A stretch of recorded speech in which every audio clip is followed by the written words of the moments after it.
શ્રી કૃષ્ણ ગોવિંદ હરે મુરારી, હે નાથ નારાયણ વાસુદેવ।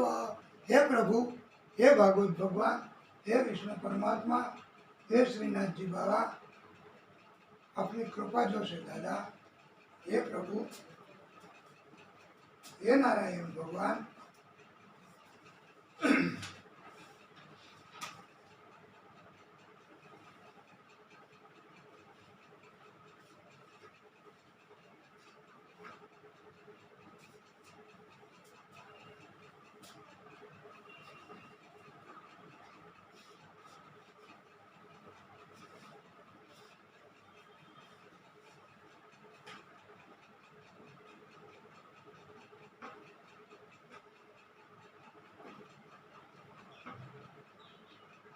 ઓમ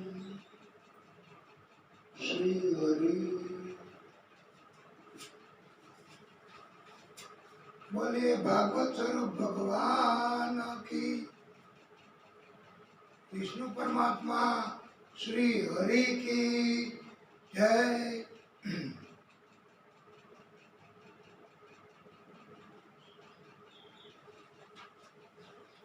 सुखदेव प्रभु कहे छे, हे परीक्षित, माया त्रण प्रकारनी होय छे, सात्विक, राजसी अने तामसी। भगवान श्री कृष्ण ने 16,108 पत्नियों ते वेदनी रुचा शाखा छे। शास्त्र में भगवान कृष्ण एटले साक्षात नारायण भगवान विष्णु परमात्मा नो प्रागट्य छे एम कह्युं छे। कौन से? तेना काकानी दीकरी देवकी एमना विवाह वासुदेवजी साथे कर्या। देवकी घणी लाडकी दीकरी हती।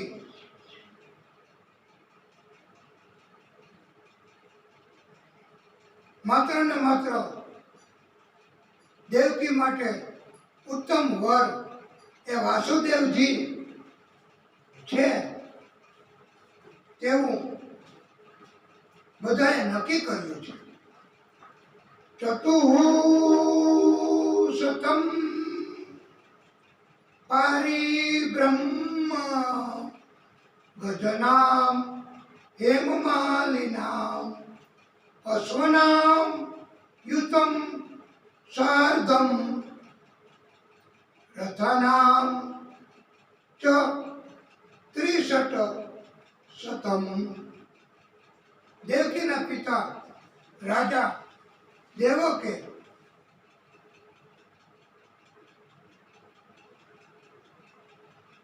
देवकी ने विदाय करी त्यारे सोनानी माळा वाळा 400 हाथी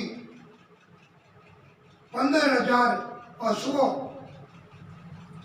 1,800 रथ तथा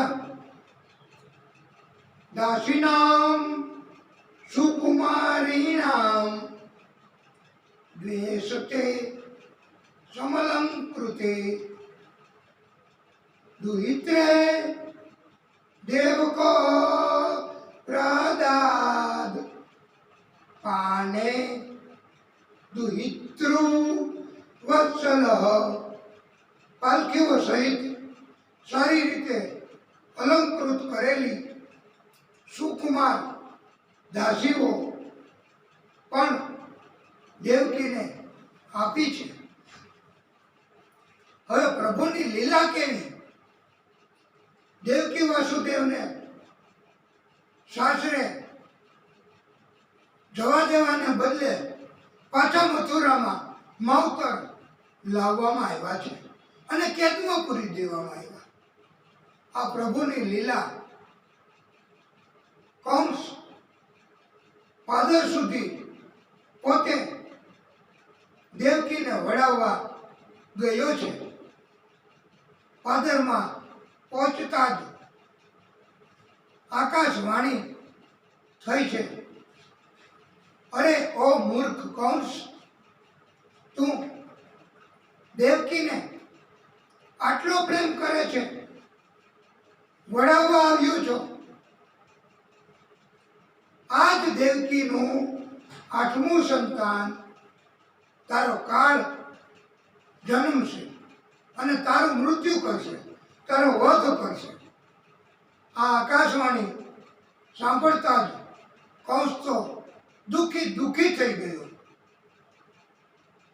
વાસુદેવ જે મહાત્મા સ્વરૂપ હતા તે કૌંસને શાંત કરવા લાગ્યા. બુદ્ધિથી સમજણથી કામ લેવું તેમ વાસુદેવને સમજાવ્યું અને વાસુદેવે સમજાવ્યું અને કૌંસને કહેવા લાગ્યા કે આકાશવાણી એવું કશું હોતું નથી. એ આપણા મનના વિચારો એટલા પ્રબળ બને ત્યારે એ અવાજ સ્વરૂપે સંભળાય, એ આપણને એકને જ. પણ કૌંસ માન્યો નથી.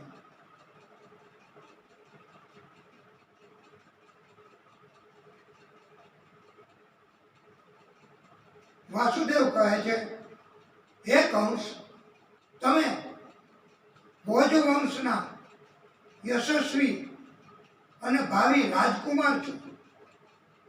મોટા મોટા શૂરવીરો તમારા ગુણોની પ્રશંસા કરે છે. આ દેવકી તો અબળા સ્ત્રી કહેવાય. તમારી કાકાની દીકરી બેન છે, એના લગ્ન જ હમણાં જ થયા, અત્યારે જ, અને એનો વધ કરવા તમે તૈયાર થયા, તે ઉચિત નથી ગણાતું. કૌંસે કહ્યું, દેવકી જ ન હોય તો પછી મારો કાળ ક્યાંથી આવશે? અને આ કૌંસની કેવી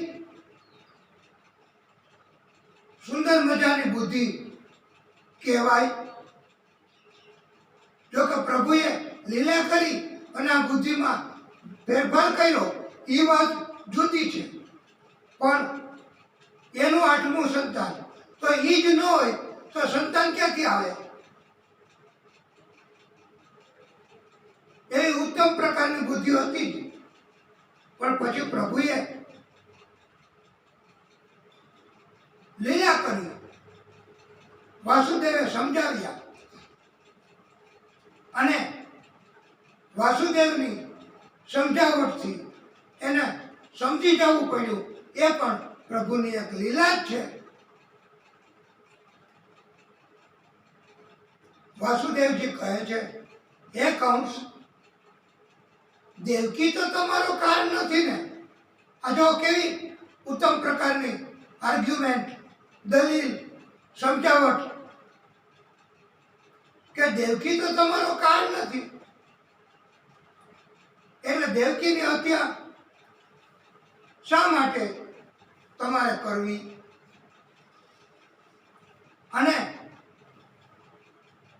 વધારે દલીલ કરતા સમજાવતા કહે છે, મૃત્યુ જન્મવતામ વીર દેહેન સજાયતે અધ્યવા અબ્દ શતાંતેવા મૃત્યુ વૈહી પ્રાણીનામ ધ્રુવ.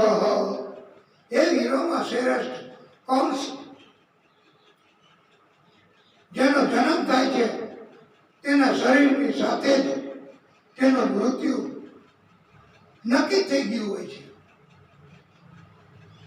આજે અથવા અમુક સમય પછી જન્મે છે તેમનું મૃત્યુ ચોક્કસ થાય છે.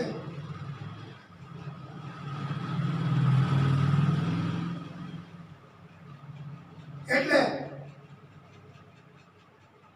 જીવ એમણે બીજા કોઈ જીવનો અપરાધ કરવાનો નથી, અને છતાં પણ તમે મૃત્યુ થી બચવા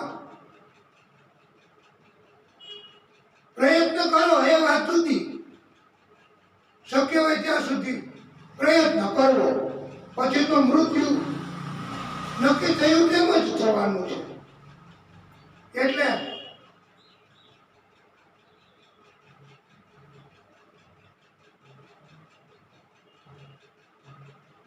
કંસ એ પણ જરા વિચારમાં પડી તો ગયો છો, અને દેવકીથી મૃત્યુ છે એવું તો આકાશવાણીમાં કહ્યું નથી. પછી વાસુદેવજીએ વચન આપ્યું કે બધા સંતાન દેવકીના તમને સોંપી દેશું. અને વાસુદેવજી વચન આપે પછી ફરે નહીં. એમ છતાંય વાસુદેવજીએ સફળતાપૂર્વક સમજાવવા કહ્યું કે હે કંસ, તમે અમને બંનેને કેદમાં પૂરી દો અને અમે કેદમાં રહીશું, પણ દેવકીનો વધ કરશો નહીં, એમની હત્યા કરશો નહીં, અને એનું પાપ તમે લેશો નહીં.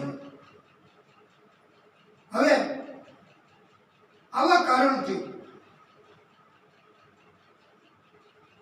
ઈશ્વરની લીલા, ભગવાનની રમત, ભગવાનની માયા, ભગવાનના ખેલ, ભગવાનના ચમત્કાર કે વાસુદેવ દેવકીને બંદી બનાવી કંસ પાછો મથુરામાં લાવ્યો અને કેદમાં પૂરી દીધા છે. પ્રેમનો કેવડો મોટો દરિયો પલવારમાં સુકાઈ ગયો, શત્રુતામાં ફેરવાઈ ગયો.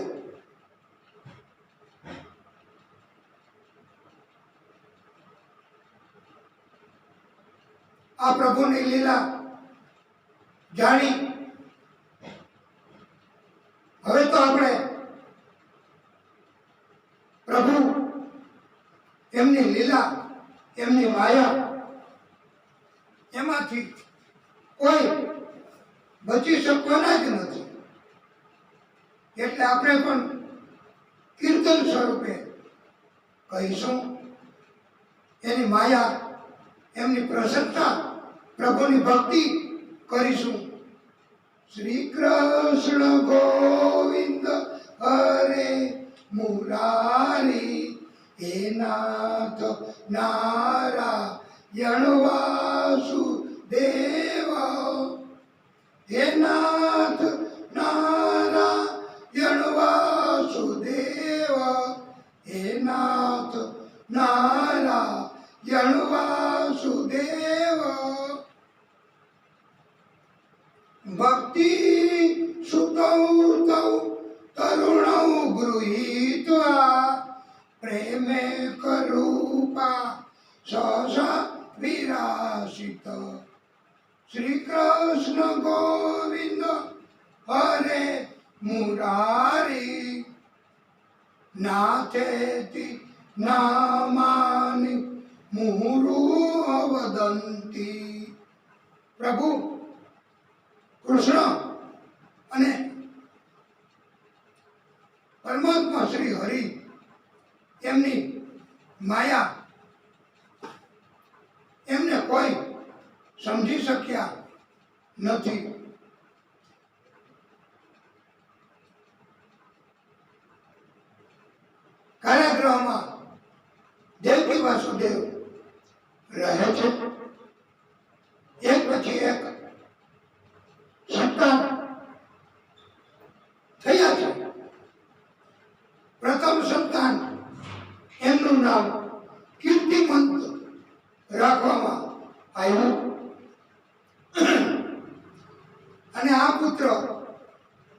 બુદ્ધિમાન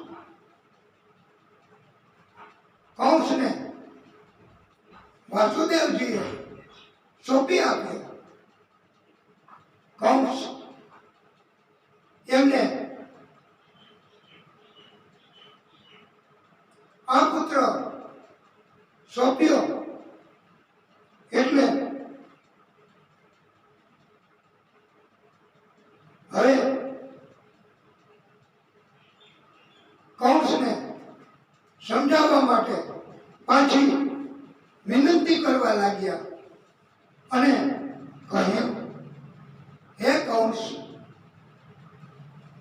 આ પ્રથમ સંતાન છે, આ ક્યાં આઠમું સંતાન, અને તમને આ સંતાનથી ક્યાં ભય છે?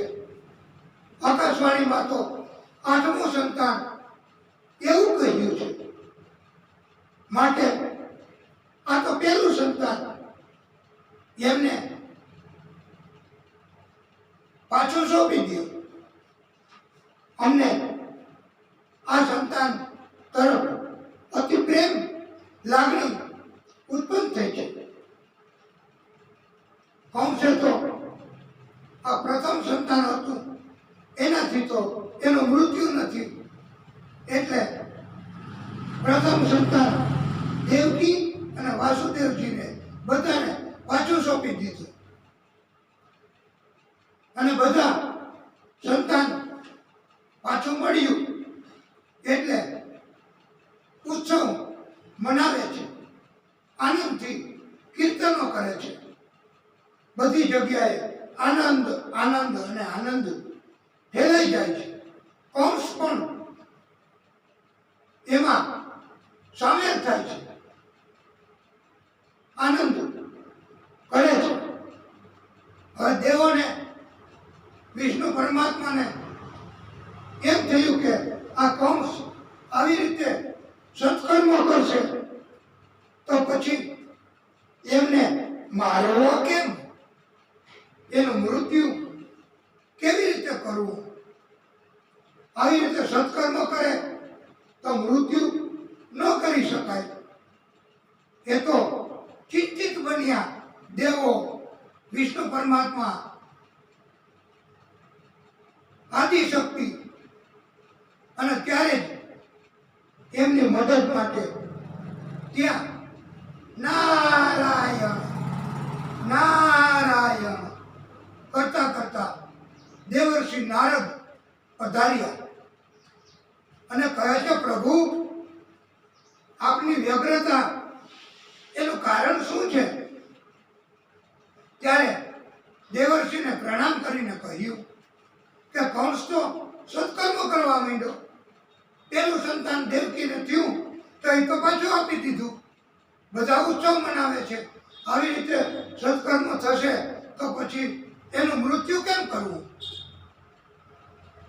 ત્યારે દેવર્ષિ નારદ પ્રભુની કૃપાથી અહીંયા પ્રગટ થાય, નારાયણ નારાયણ કરતા કરતા, અને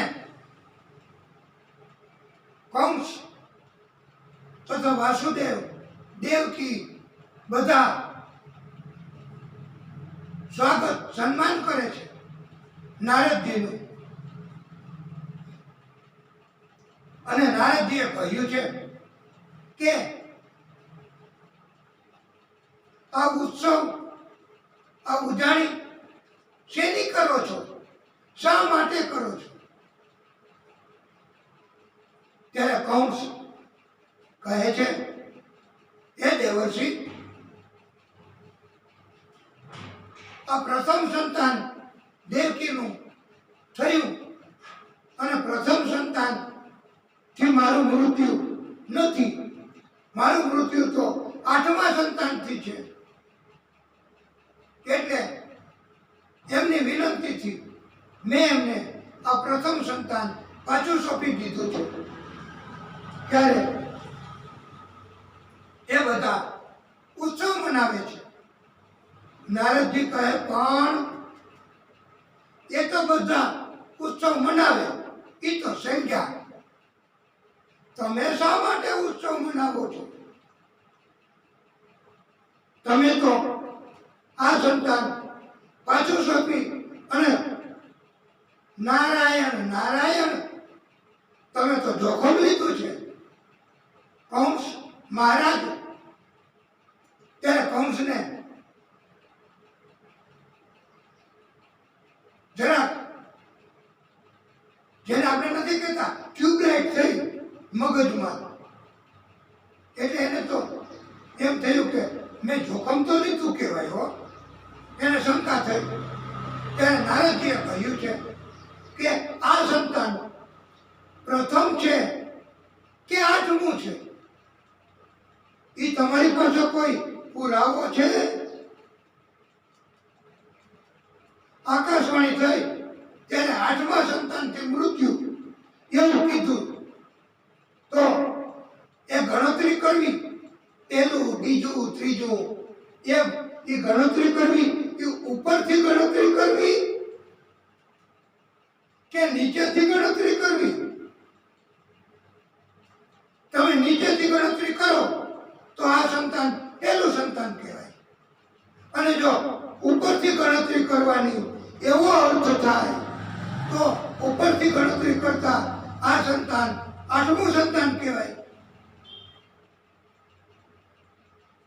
અને નારદજી વિશેષ દલીલ કરતા કહે છે, હે કંસ, આપણા હાથમાં 5 આંગળી, હવે અંગૂઠાથી ગણતરી કરીએ તો આ પહેલી આંગળી કહેવાય, અને ચટલી આંગળીથી ગણતરી કરીએ તો અંગૂઠો એ 5મો કહેવાય. અંગૂઠાથી ગણતરી કરીએ તો ચટલી આંગળી એ 5મી કહેવાય. તો ગણતરી ક્યાંથી કરવી ઈ જ હે કંસ મહત્વની વાત છે. અને દેવો તો કપટ કરે, અને જો ઉપરથી ગણતરી કરવાની તો પહેલું બીજું ત્રીજું આ આઠમું સંતાન કહેવાશે. અને માટે તમે પાછું સોંપ્યું છે તો એ જોખમ તો લીધું કહેવાય. આજ તમારો કાળ હોઈ શકે છે. એમ કરીને નારદજીએ અંતરિક્ષમાંથી સ્મરણ કરીને એક કમળ 8 પાંખડી વાળું કંસને હાથમાં સોંપ્યું છે અને કહ્યું છે કે આ કમળ એની 8 પાંખડી, હવે ગણતરી કરો તો પહેલી બીજી ત્રીજી એમ ગણતરી કરતા એ ગણતરી કરી એનાથી ડાબી બાજુની પાંખડી 8મી ગણાય. હવે ડાબી બાજુની પાંખડીની ગણતરી કરતા આ પાંખડી પહેલી એ 8મી ગણાય. હવે તો કંસને ખાતરી થઈ કે દેવર્ષિ, આપના કહેવા મુજબ તો મારે જોખમ કરવું ન જોઈએ, તો મારે હવે આ બાળક પાછું સોંપ્યું તો એની હત્યા જ કરવી જોઈએ. ત્યારે નારદજી કહે છે કે હે કંસ, અમારું કામ આપને સલાહ દેવાનું નથી કે આપણે શું કરવું. અમારું કામ તો આપને મદદરૂપ થવા માટેનું છે. શું કરવું એ તો આપે નક્કી કરવાનું છે. આમ કહીને નારદજી ત્યાંથી અંતર ધ્યાન થયા છે.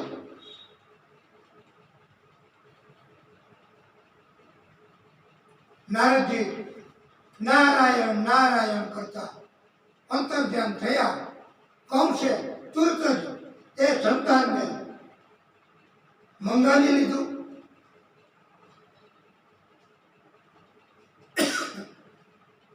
અને એની હત્યા કરી. પછી તો બીજું સંતાન, ત્રીજું સંતાન, આમ બધા જ, એટલે 6 સંતાન.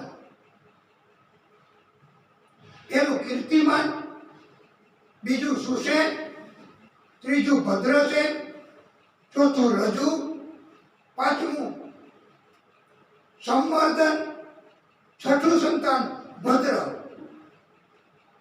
એ 6 સંતાનની હત્યા કરી. કાંઈ સમજૂતી કરી જ નહીં. કંસ એમણે આવી હત્યા કરી, ક્રૂર, 6 સંતાનની.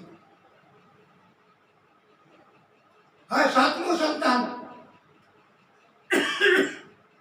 દેવકી માના ગર્ભમાં રહ્યું. પ્રભુએ આ 7મું સંતાન દેવકી માતાના ગર્ભમાંથી પોતાની લીલાથી એને ઉપાડી, એને લઈ અને રોહિણી માતા એના ગર્ભમાં પધરાવી દીધું.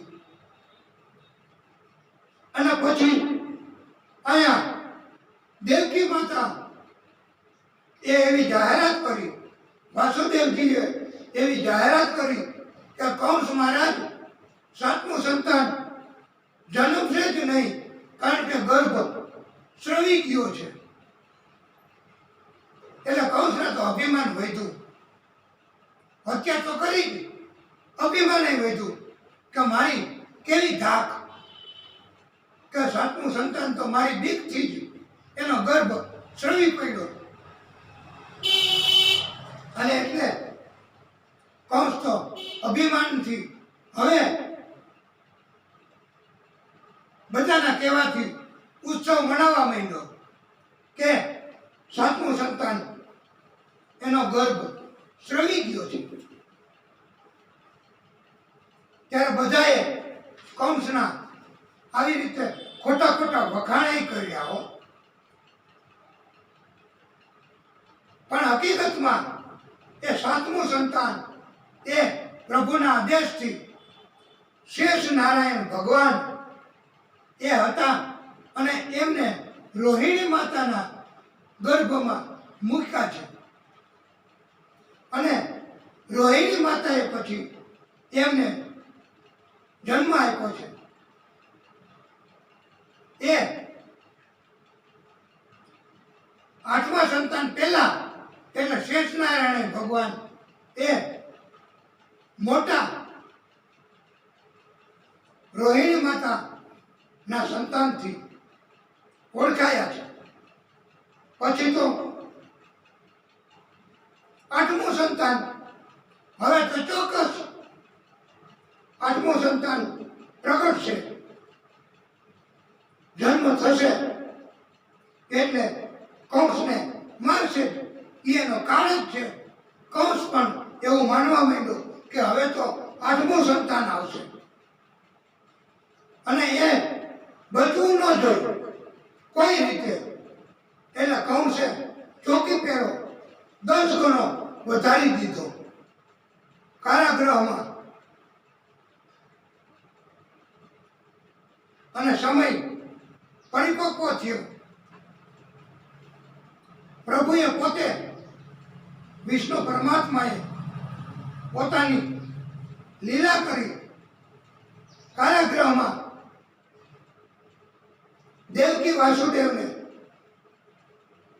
સાક્ષાત દર્શન આપ્યા છે અને કહ્યું છે કે મારે તમારા સંતાન તરીકે હમણાં પ્રાગટ્ય કરવાનું છે. અને કંસ એમનો જુલમ, એમના અત્યાચાર, એમનો હવે અંત આવી ચૂક્યો છે. અને હું બાળ સ્વરૂપ ધારણ કરું એટલે તમે મને તુરત જ ગોકુળમાં લઈ જાજો, મથુરાથી ગોકુળમાં. અને ત્યાં નંદ યશોદાને, ત્યાં યશોદામાં એમની પાસે તમે મૂકી દેજો મારા બાળ સ્વરૂપને. અને ત્યાં યોગ માયા સ્વરૂપે કન્યા છે, એને તમે અહીંયા લઈ આવજો કારાગૃહમાં. આટલું કાર્ય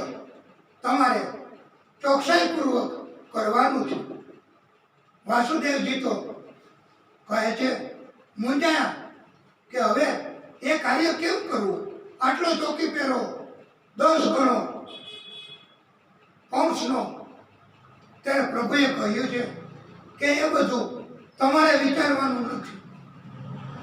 કેટલી તકલીફ, કેટલી અગવડતા, એ કાંઈ તમારે નથી વિચારવાનું. પ્રભુ એ જ બધું કરવાવાળા છે. આપણે કોઈ કામ કરવું હોય, કોઈ કાર્ય કરવું હોય, તો દાખલા તરીકે કથાનું આયોજન જ આપણે કરવું છે, તો એમ થાય કે આવો કોરોના, આવો વાયરસ, આવો રોગ બધાને થઈ જાય છે. આ વર્ષે તો અતિશય અસરકારક છે. તરત જ ચેપ લાગવા માંડે છે અને મૃત્યુ થઈ જાય છે. તો આવા સમયમાં કથાનું આયોજન કેમ કરવું? આવા સમયમાં કથા કેમ કરવી? તો આવા ભય ઉત્પન્ન કરી અને આપણે આવા કાર્ય અટકાવવા નથી. એ કાર્ય એમ ભગવાનના કાર્ય છે. અને ભગવાને કહ્યું છે કે હે વાસુદેવ, તમારે આવું કરવાનું, બસ. કેમ થશે એ બધું પરમાત્મા કહે છે કે એ બધું મારે કરવાનું, મારે જોવાનું છે, મારે વિચારવાનું છે. એમ આપણે કથાનું આયોજન કર્યું. આ કથા આજે 4 દિવસ પણ થયા. સવારે રામજીનો જન્મ થયો, અત્યારે કૃષ્ણનું પ્રાગટ્ય, એની કથા આપણે તરફ જઈ રહ્યા છીએ. તો આપણે પણ એવું વિચાર્યું હોત તો આ કથાનું આયોજન ન થયું હોત. આપણે પણ આ ભાગવતજીના સિદ્ધાંત, ભાગવતજીની કથા, એને આપણે સ્વીકારી છે અને આપણે તો કથા કરવી. તમારે તો કથાનું આયોજન કરવું જ. પછી શું થાય, એ કેવી રીતે થશે, એ બધું પરમાત્માએ કરવાનું છે. એમ આપણે આ સિદ્ધાંત મુજબ કથા શરૂ કરી અને ભક્ત તેમણે તેમનું નામ આપણે અહીંયા પ્રદર્શિત કર્યું છે. એ કમલેશભાઈ, તેમણે કથાનું આયોજન કર્યું અને આ કથા દિવ્ય સ્વરૂપે કહી શક્યા. એ પરમાત્માની કૃપા.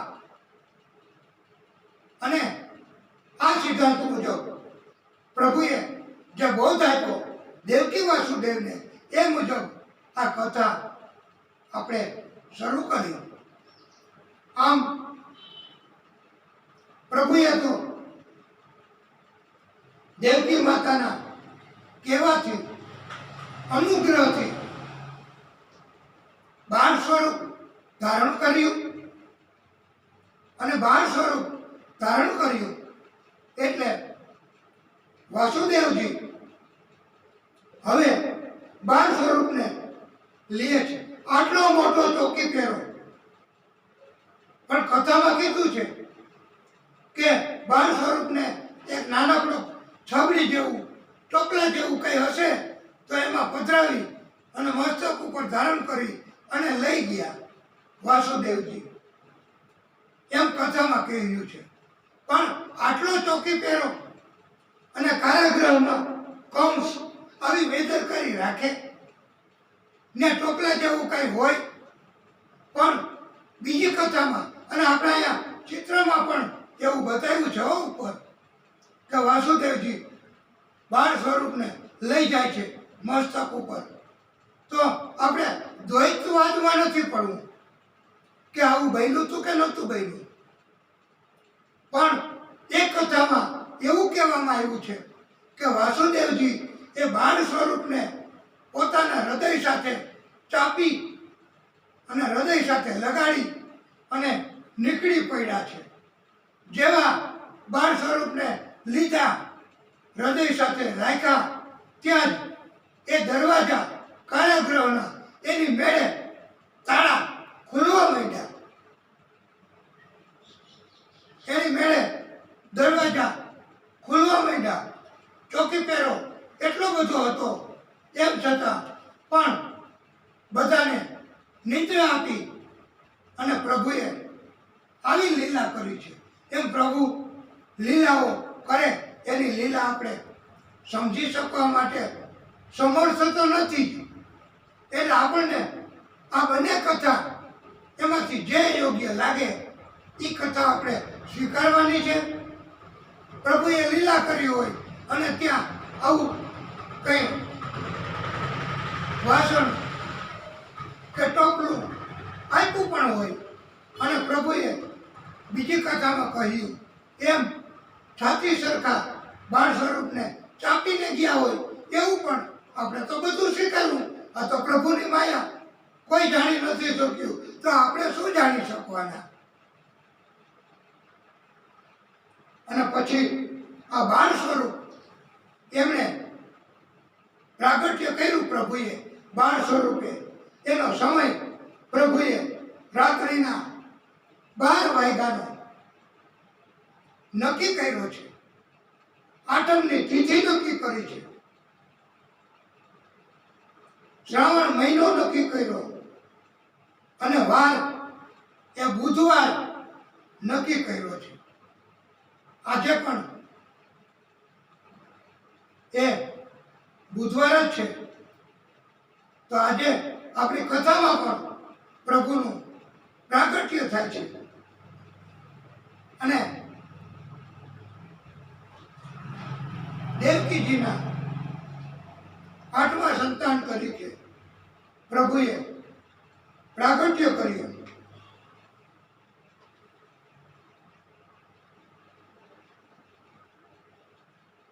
બાળ સ્વરૂપ ને લઈ અને વાસુદેવજી ગતિ કરે છે. પણ એવું ભયંકર તોફાન, એટલી ભયંકર વીજળીના કડાકા, અવાજ, એવા વાદળો, પણ વાસુદેવજી શ્રદ્ધા રાખે છે, હિંમત હારતા નથી. એવી અંધારી રાત બાળ સ્વરૂપે પ્રભુ ભેગા જ છે.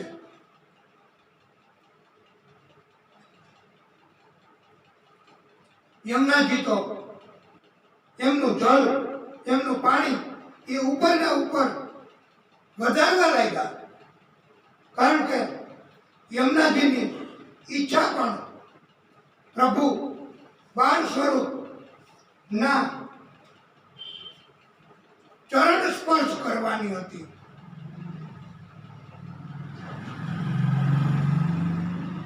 એટલે યમુનાજી ઉપર ઉપર વધતા હતા. વાસુદેવને તો જળ શરીર ઉપર ઉપર ઉપર આવવા માંડ્યું. પ્રભુને થયું કે વાસુદેવજી મૂંઝાશે. આથી ગુપ્ત રીતે પ્રભુએ આ ચોપલામાંથી પોતાનો પગ બહાર કાઢ્યો, લાંબો કર્યો અને યમુનાજીને ચરણ સ્પર્શ કરાવ્યા. અર્થાત આ છાતી સરખા ચાપ્યા તો એ બાળ સ્વરૂપે એમનો યમુનાજી ત્યાં સુધી ઉપર આવ્યા અને બાળ સ્વરૂપના ચરણનો સ્પર્શ થયો. કોઈ પણ રીતે યમુનાજીને ચરણનો સ્પર્શ પ્રભુએ કરાવ્યો છે. યમુનાજી ઉપર કૃપા કરી છે અને યમુનાજી ઉપર કૃપા થઈ, ચરણ સ્પર્શ થયો એટલે બધી જ નદીઓ આનંદ આનંદ. કારણ કે આ યમુના નદી છે એટલે એ નદીને ચરણ સ્પર્શ થયા તો એનું અભિમાન બધી નદીને આવે એટલે બધી નદીઓએ આનંદિત થઈ ઉત્સાહ મનાવ્યો છે. યમુનાજી પણ આનંદ આનંદ. અને હવે યમુનાજીએ ચરણ સ્પર્શ થયો એટલે રસ્તો કરી આપ્યો છે.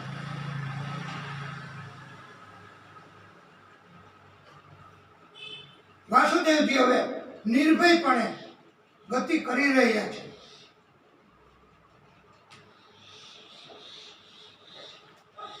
ગોકુળમાં પહોંચ્યા. નંદાલયમાં યશોદાજી એના કક્ષમાં યશોદાજી ને પણ પ્રભુએ લીલા કરી એ ઊંઘી ગયા છે.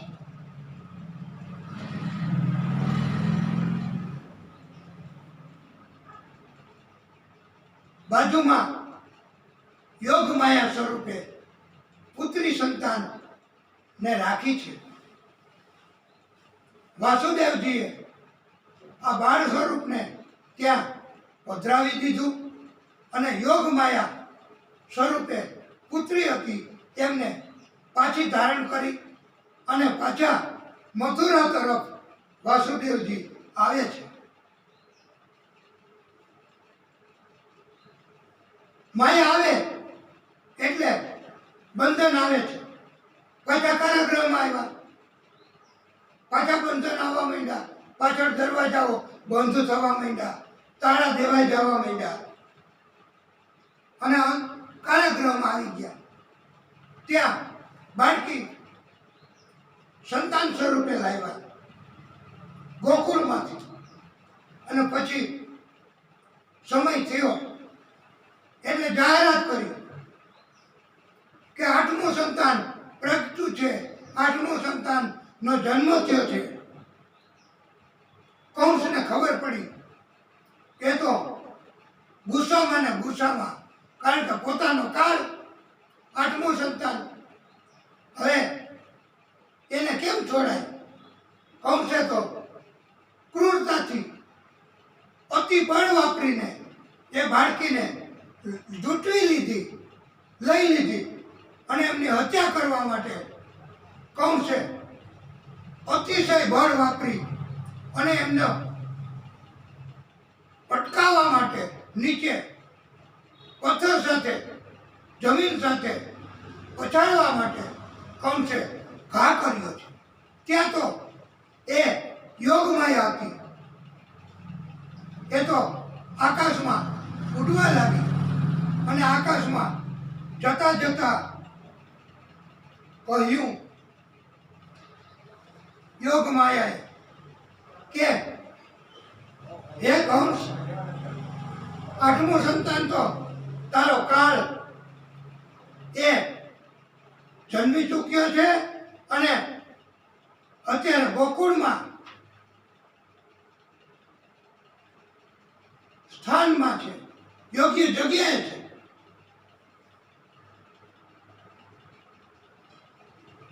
આમ આ યોગ માયા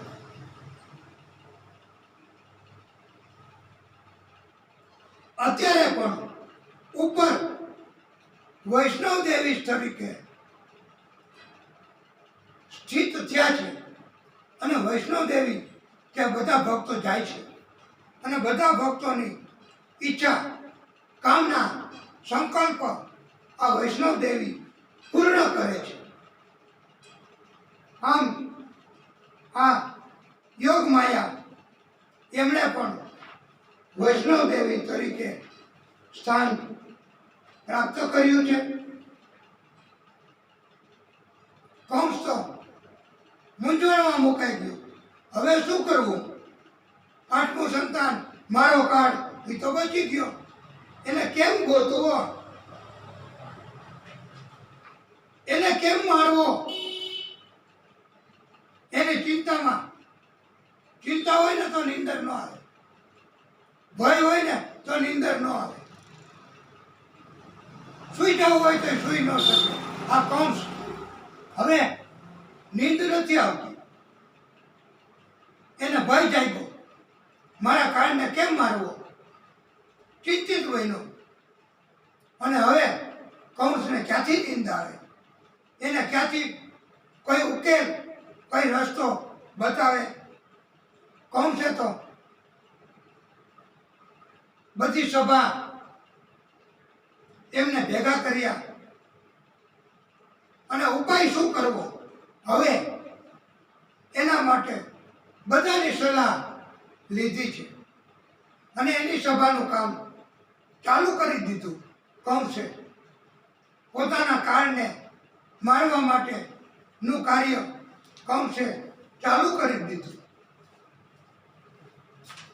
હવે એ કાર્ય કરે છે તો ભલે કરે, એને આપણે કાર્ય કરવા દઈશું અને ગોકુળમાં બાળ સ્વરૂપને યશોદાજીની પાસે પધરાવ્યું હતું એ વારે વારે ત્યાં યશોદેજીના નણંદ એટલે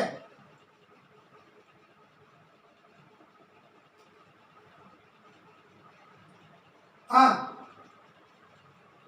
નંદ બાવા એના સગા બેન સુનંદા દેવી એમને અગાઉથી બોલાવી રાખ્યા હતા યશોદાજીની સંભાળ રાખવા.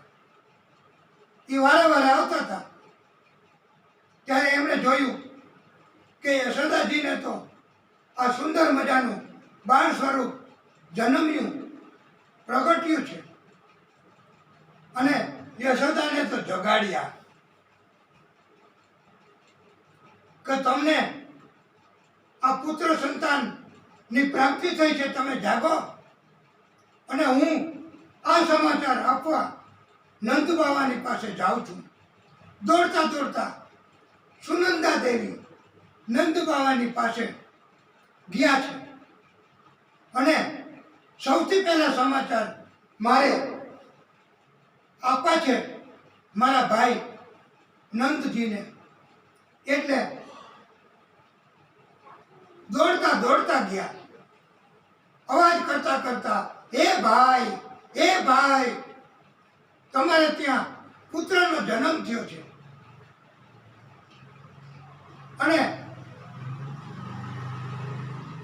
નંદજીને કહે છે કે મને વધાઈ આપો, મને વધામણી આપો. મેં સારા સમાચાર આપ્યા તો તમારે મને કંઈક ઇનામ પુરસ્કાર આપવું પડે. અને ત્યારથી કોઈ આપણને સારા સમાચાર આપે તો આપણે એમને કંઈ ને કંઈ આપીએ છીએ. નંદજીને તો આટલી મોટી ઉંમરે પુત્રનો પ્રાગટ્ય જન્મ થયો એમને ત્યાં. એટલે આવા સમાચારના બદલામાં પોતાના ગળામાં સુંદર મજાનો મૂલ્યવાન એવો હાર, હીરા રત્નો જડિત હતો એ કાઢી અને બેનને આપી દીધો. આ વધામણી જાઓ. અને સુનંદા દેવી તો ત્યાંથી દોડતા દોડતા ગામમાં આખા ગોકુળમાં ગયા હો, આનંદથી ઉત્સાહથી કે યશોદાને હા પુત્ર જન્મ થયો છે. અને બધા હાલો નંદાલયમાં ઉત્સવ મનાવીએ. નંદજીને કહ્યું કે ઉત્સવ મનાવવાની તૈયારી કરો. ત્યારે આખું ગોકુળ ગામ નંદાલયમાં રાત્રે પણ આવી ગયું. અને પ્રભુએ આ રાત્રિનો સમય એટલા માટે જ પસંદ કર્યો હતો જન્મ માટે કે ચંદ્રને વરદાન આપ્યું હતું ને કે હવે પછી હું પ્રાગટ્ય કરીશ ત્યારે તમને પહેલા દર્શન થશે. એટલે પ્રભુએ 12 વાગે પ્રાગટ્ય કર્યું છે અને ચંદ્રને દર્શન આપ્યા છે. અને રાત્રિના સમયમાં પણ એટલે એમ કહેવાય છે કે રાત્રિ તો હશે કે કેમ, પરોઢિયું તો હશે જ. અને પરોઢિયાના સમયમાં બધા ગોકુળનું આખું ગામ નંદાલયમાં ઉમટી પડ્યું હો. બધા નંદજીને કહે છે વધામણી આપો, વધાઈ આપો, બધાઈ આપો, બધાઈ દીજીએ. અને નંદજી બધાઈને સોના રત્નો જે માગે એ આપે છે. મખન, દૂધ, દહીં, મિશ્રી. કારણ કે આટલી ઉંમરે પુત્રનો જન્મ થયો અને બધા ઉત્સવ મનાવવા લાગ્યા. આનંદ આનંદ આખા ગોકુળમાં થઈ ગયો. અને બધા મોટા મોટા અવાજે ઉત્સવ મનાવે છે, કીર્તન કરે છે. એટલો બધો આનંદ અનુભવ કરે છે. અને કીર્તન બધાય ગાય છે અને વધામણી માટે પણ બધા કહે છે. નંદ ઘેર આનંદ ભયો એમ બધા કહે છે. નંદ ઘેર આનંદ ભયો એટલે નંદની ઘેરે આનંદ થયો. આગળ એમ કે છે, આગળ શું કહેતા છે? નંદ ઘેર આનંદ ભયો. તો આગળ ઘણા ભક્તો ઘણી કથામાં એમ કે છે કે નંદ ઘેર આનંદ ભયો જય કનૈયા લાલ કી. પણ વિદ્વાનો કહે છે કે એમનું નામ હજી કેવું કાઢ્યું છે? કનૈયો, કૃષ્ણ. તો તમે એવું કેમ કહી શકો કે નંદ ઘેર આનંદ ભયો જય કનૈયા લાલ કી? એનું નામ તો હજી ભણવાનું બાકી છે, એ આગળની કથામાં આવશે. તો પંડિતો કહે છે કે નંદ ઘેર આનંદ ભયો યશોદા કો લાલો ભયો એમ કહે છે. અને યશોદાજી, નંદજી, ગોવાળો, ગોપીઓ એ પણ આનંદ મનાવે છે અને કીર્તન ગાય છે. પ્રભુને કીર્તન પસંદ છે. એ કીર્તન ઉત્તમ મજાના ગોવિંદ ગોકુળ આયો, ગોવિંદ ગોકુળ આયો, ગોવિંદ ગોકુળ આયો, ગોવિંદ ગોકુળ આયો. લડ્ડુ દીને પેંડા દીને ઓર દીની લાપસી, લડ્ડુ દીને પેંડા દીને ઓર દીની લાપસી. ग्वालन को लड्डू दीना पूरन को लापसी, ग्वालन को लड्डू दीना पूरन को लापसी. हाथी दीने घोड़ा दीने और दीने पालकी, हाथी दीने घोड़ा दीने और दीने पालकी. ग्वालन को हाथी घोड़ा पूरन को पालकी, ग्वालन को हाथी घोड़ा पूरण को पालकी. नंद घेर आनंद भयो यशोदा को लालो भयो. આમ ગોકુળમાં નંદાલયમાં પણ બધા આવી રીતે ઉત્સવ આનંદ મનાવે છે. મથુરામાં કંસ તેમના કાનને કેમ મારવો એના માટે ચિંતિત છે, ઉપાય શોધે છે. અહીંયા આપણે બધાને ઉત્સવ મનાવવા દઈશું. આપણે પણ માનસિક રીતે કોઈને ભક્તોને અહીંયા ભેગા કરવાના નથી. 12 ભક્તો હોય એ સાંભળે છે, પણ એ પોતાની રીતે ઉત્સવ મનાવવા, કારણ કે સરકારશ્રી ઉત્સવ મનાવવાની ના પાડે છે. તો આપણે માનસિક ઉત્સવ મનાવીશું. કંસ એને પણ ઉપાય શોધવા દઈએ અને આપણી કથાને અહીંયા વિરામ આપીએ. હવે પછી આપણે આવતીકાલે દિવ્ય કથા કહીશું. બોલીએ ભાગવત સ્વરૂપ ભગવાન की जय, વિષ્ણુ પરમાત્મા श्री हरि की जय. ઓમ નમઃ પાર્વતી પતયે હર